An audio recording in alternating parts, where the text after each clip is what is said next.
यारथी हमारा यारथी पछमा का छल्लोया के पल्लो फेंकती है।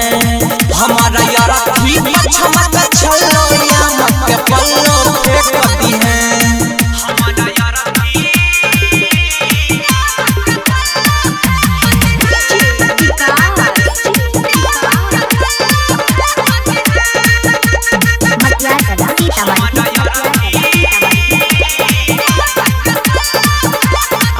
नहीं पैबोगे सूरज हम भोर के जे दिन चला जैबी दिलावा के तोड़ के।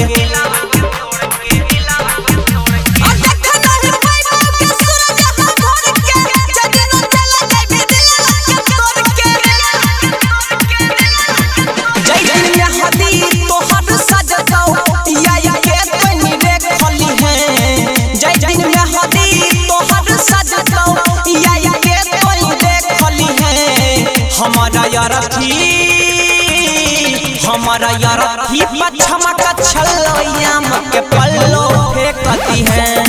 हमारा यारथी पछमा का छल्लोया के पल्लो फेंकती है।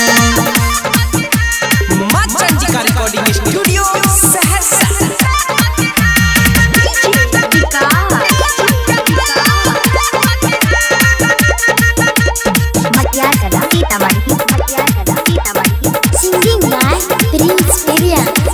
सोचल सपना मा के कोई देले भंग गे कल खुना चल जेबी पियावा के संग गे।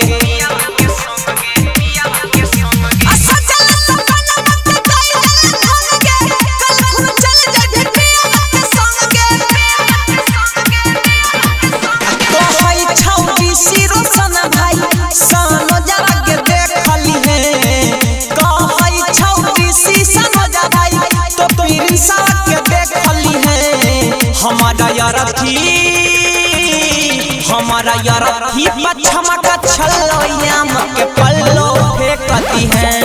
हमारा यारथी पछमा